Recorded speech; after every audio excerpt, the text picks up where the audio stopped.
E aí, pessoal, tudo bem? Como que vocês estão? Ahn, eu tenho um monte de outros assuntos para abordar, eu tenho um monte de outras coisas para falar, mas eu não vou conseguir. Eu vou ter que falar da Lana hoje, e porque um dia Alzheimer vai me levar a tudo isso. Um dia a Lana vai estar grande e todos esses dias que estão sendo vividos agora vão ficar para trás e talvez eu seja grato por ter feito isso. E quiçá talvez um dia ela seja grata por eu ter feito isso, porque talvez um dia ela talvez queira se interessar. É uma coisa fofíssima, fofíssima, fofíssima. C.S. Lewis escrevendo sobre Nárnia para os filhos dele. E o C.S. Lewis ele fala: escrevi esse livro para vocês e, e talvez agora vocês leiam e caguem para isso. E depois talvez vocês achem uma besteira. Mas um dia, talvez, né, mais para frente, vocês voltem para esses livros e fiquem felizes de encontrá-lo. E eu acho que é exatamente assim, porque a Lana tá com 6 anos em que ela aceita tudo que eu digo é verdade. E ela se deixa orientar. Na adolescência, ela vai parar de me escutar e vai começar a escutar os amigos dela. Meu Deus, me proteja. Né? Nessa hora até ateu reza. Fala assim, caralho, né? Dependendo da média das pessoas que estiver em volta dela, eu tô fudido, porque ela pode acreditar em qualquer coisa que esse grupo, que esse meio acredite. E aí nada do que eu disser vai fazer diferença, porque ela vai colocar a adaptação na sociedade ao grupo ao qual ela pertence acima de estar bem comigo, porque comigo ela sabe que ela vai estar bem, independente do que.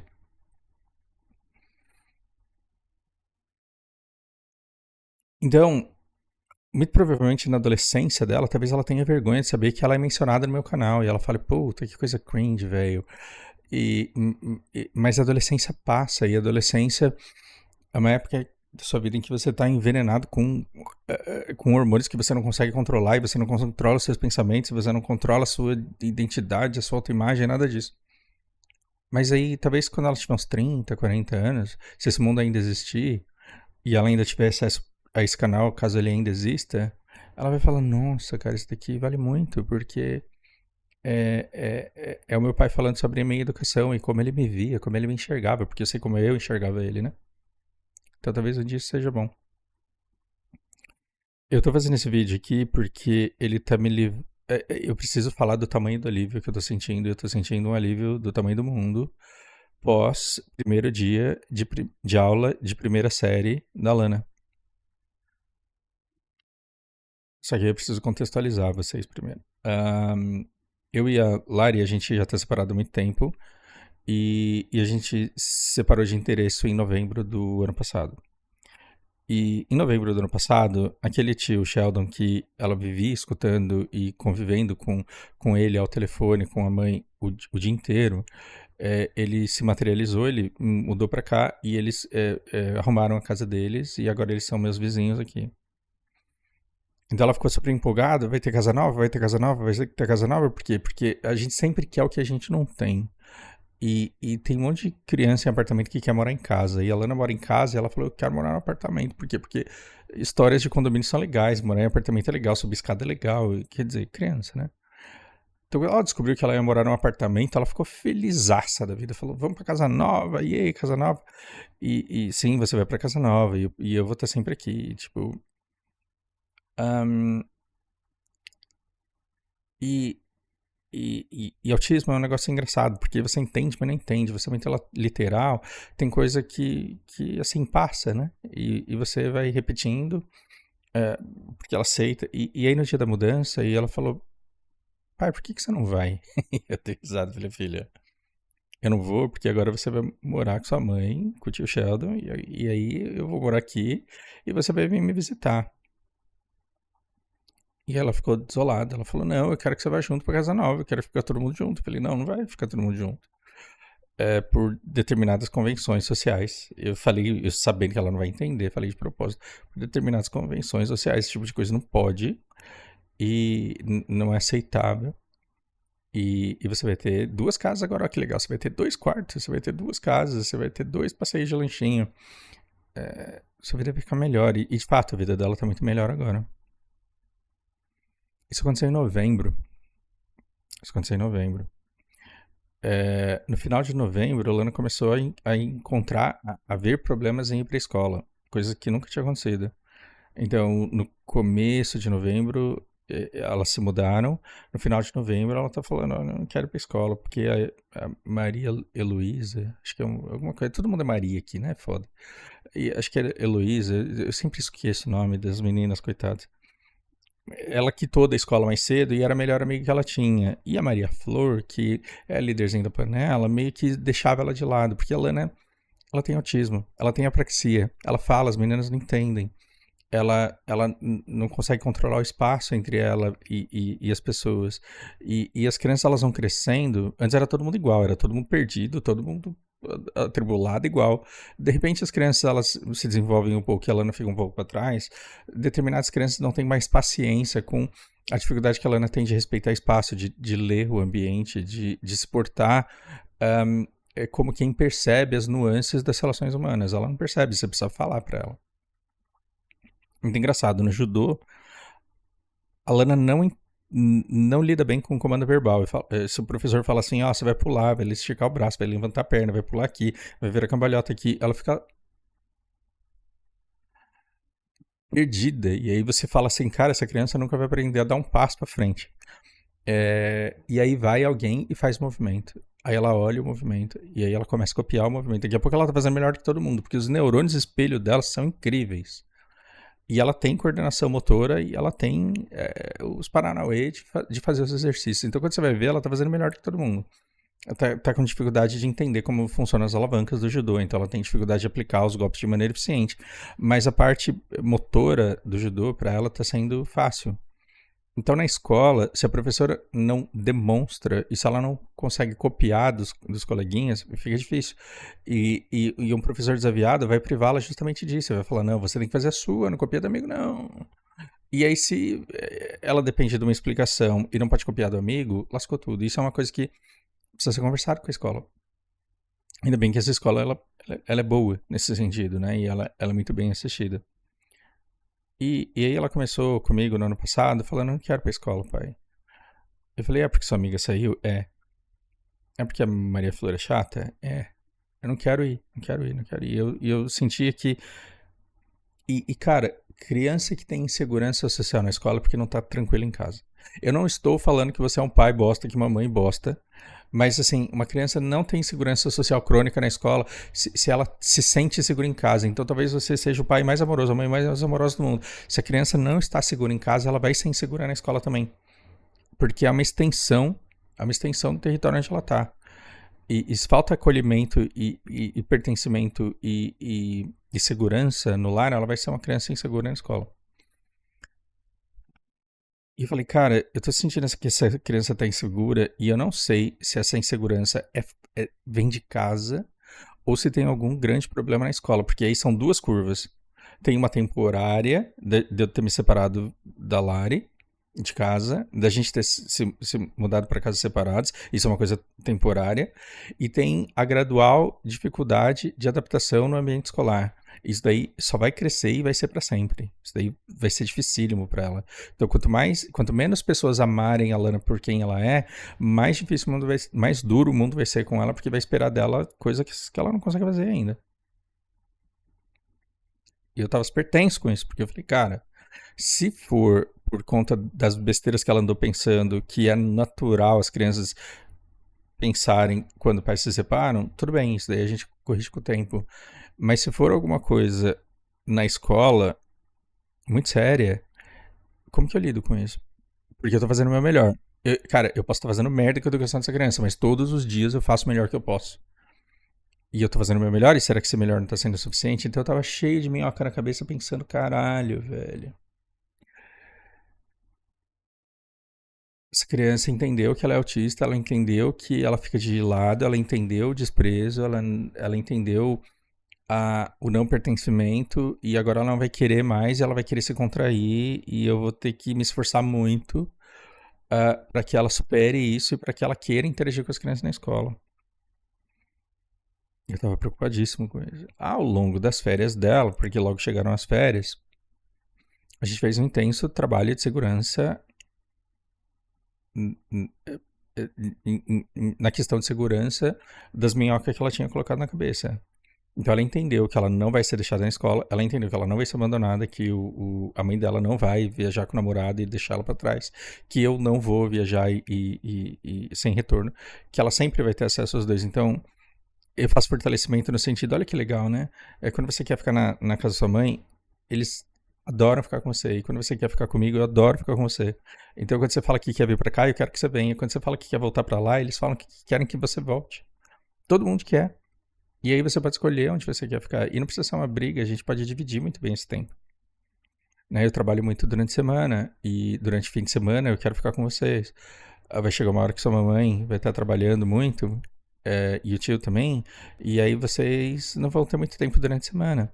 E aí eu vou arrumar um jeito de ficar com você na quarta-feira. Eu vou dar um jeito de te levar no judô, de te pegar na escola. Pra quê?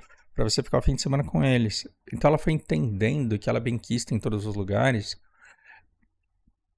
e que nada do que aconteceu tem a ver com ela.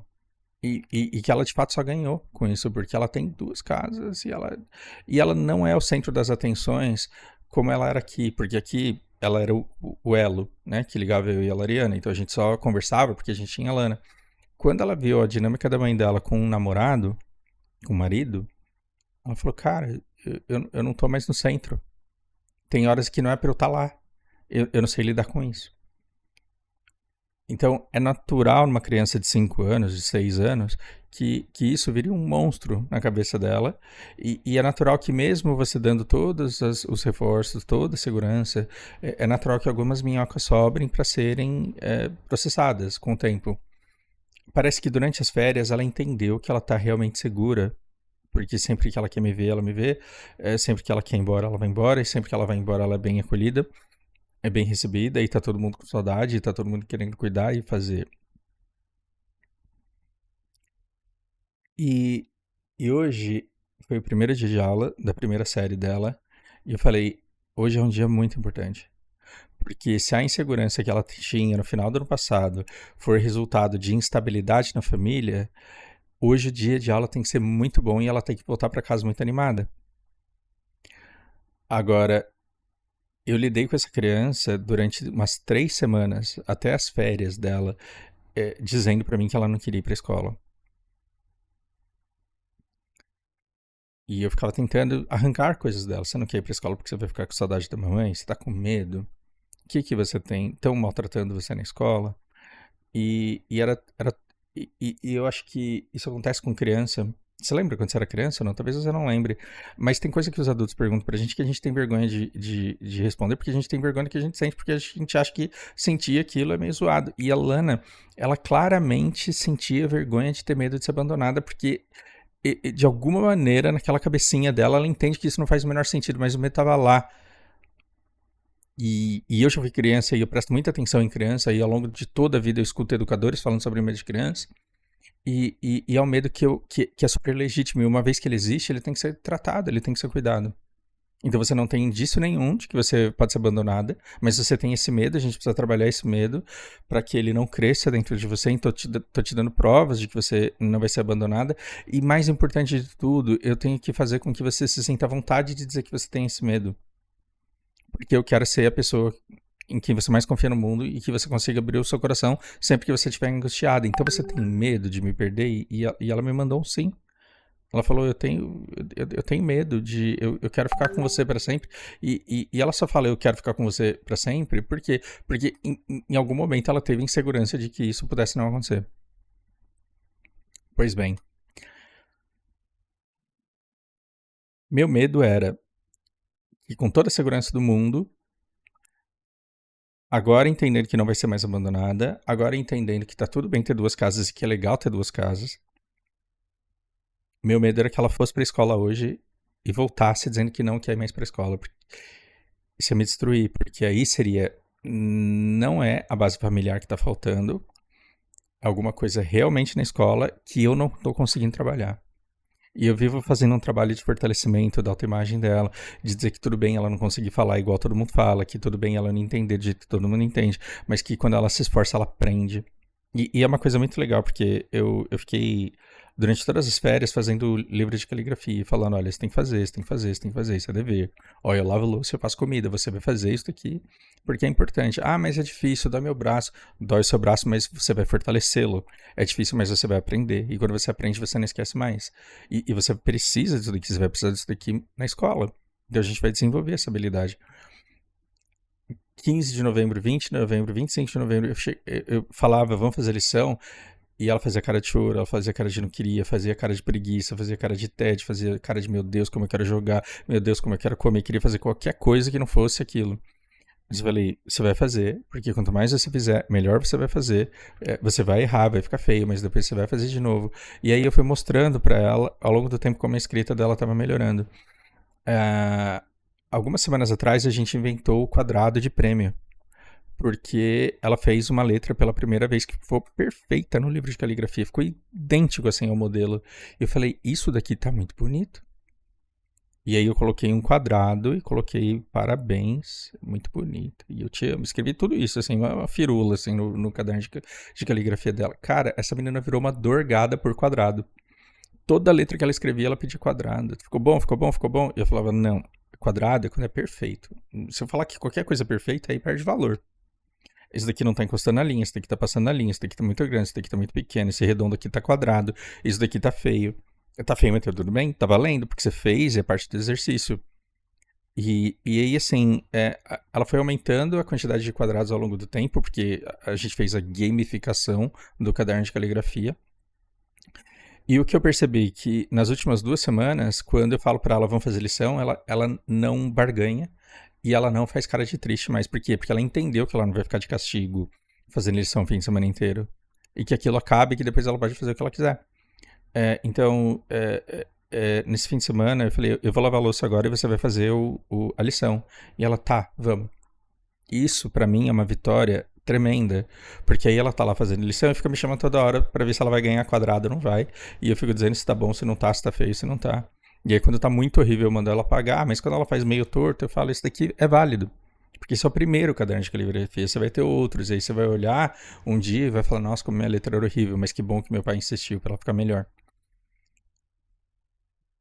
Ou seja, aquilo que possivelmente a envergonharia na escola, a gente tá lidando, porque a gente tá brincando de fazer continha também.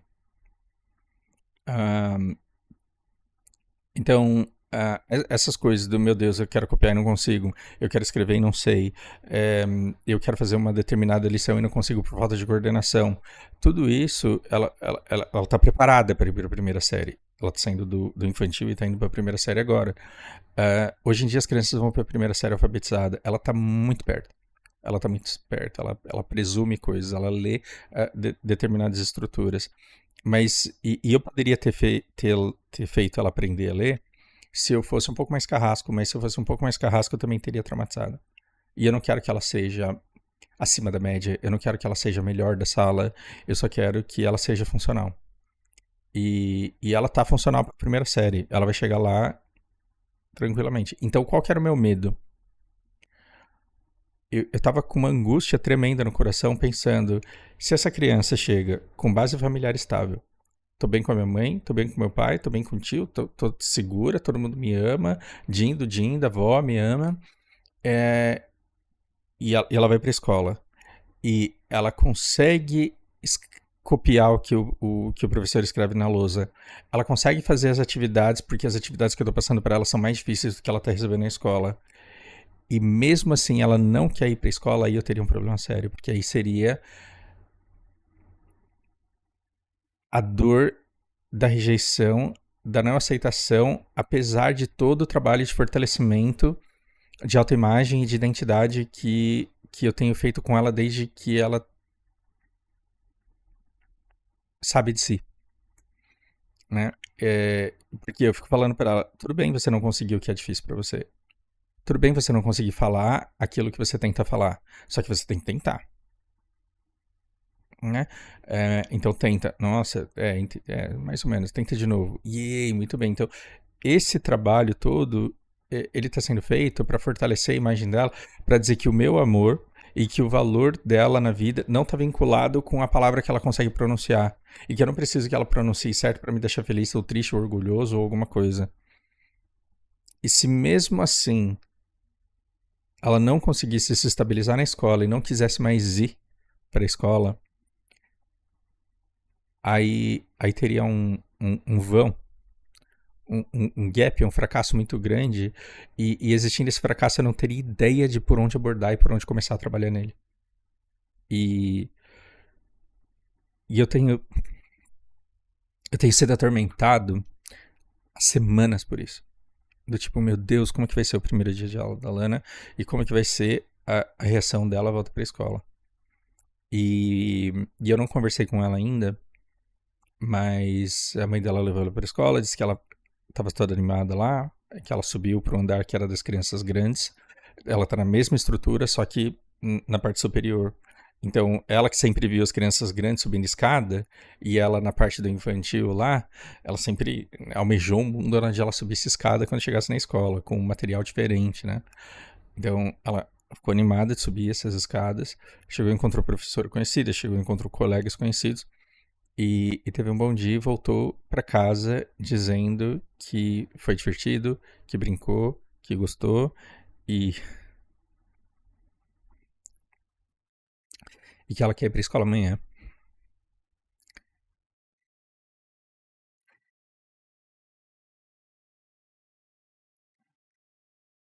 Isso para pais de crianças não neurodivergentes pode ser uma futilidade.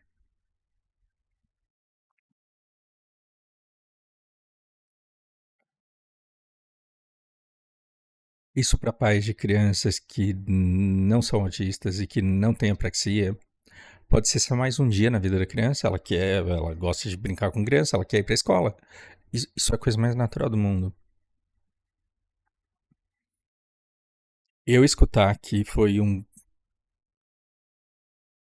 dia gostoso, que ela gostou da escola e que ela tá animada para ir amanhã, é,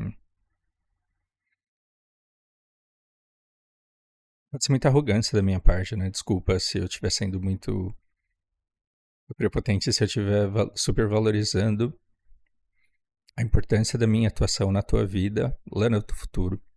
Pode ser uma tremenda besteira. Mas eu acho que o fato de você querer ir para a escola é resultado de um esforço coletivo muito grande e muito longo. Porque ele começa lá no teu maternal, começa com você com 3 anos, incapaz de entender comando dos professores, completamente desconectada de todas as crianças à sua volta e brincando sozinha e olhando para a parede, objetificando tudo, com senso de permanência de nada. E isso me lembra de você participando de danças em que você brisava na luz e esquecia todo mundo ao seu redor. E foi um trabalho.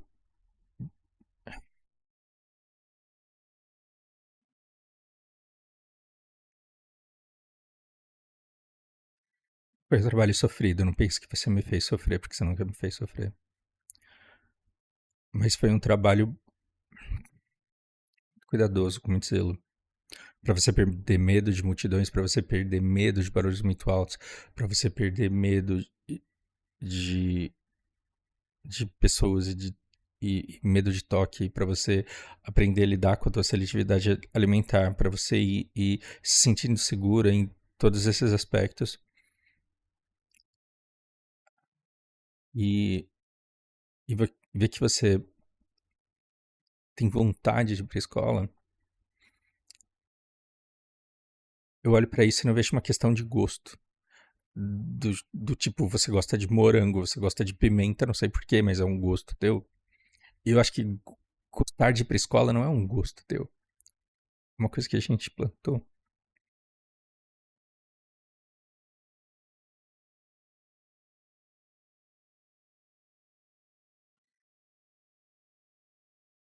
E colher isso é tremendamente recompensador.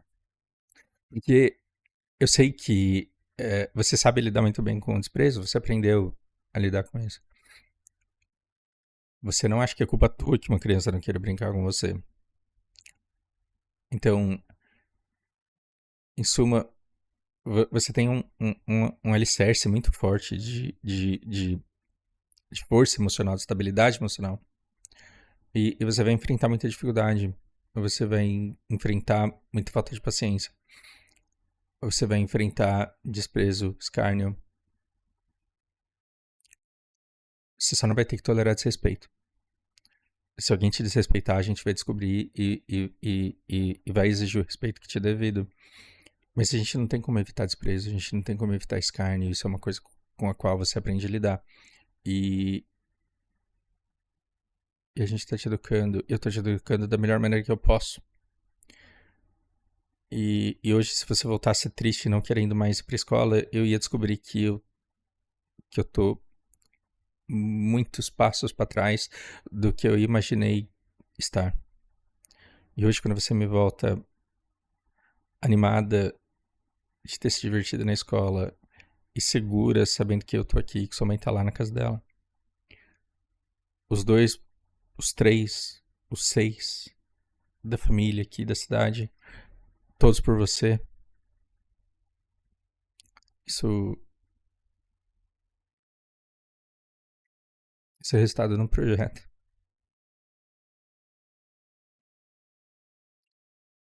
Então, talvez mais do que no Natal, mais do que no seu aniversário, mais do que no dia da sua graduação de faixa do judô, talvez hoje seja um dia que eu tenho para comemorar. E hoje eu tenho cada vez mais certeza de que a decisão que a gente tomou estava muito certa. Eu sou um pai muito melhor, não convivendo debaixo do mesmo teto que a Lariana. E a gente se dá muito melhor, a gente se entende muito melhor. E a gente se entende em tudo que a gente precisa entender, que é na tua educação. Isso me deixa muito feliz e muito orgulhoso. E muito pleno. Hoje é um dia a ser lembrado e celebrado. E por isso, vocês que assistem qualquer coisa que eu poste, não importa o que seja, vocês se lascaram e tiveram que aguentar isso. Obrigado por participarem disso também. Abraço para todos vocês.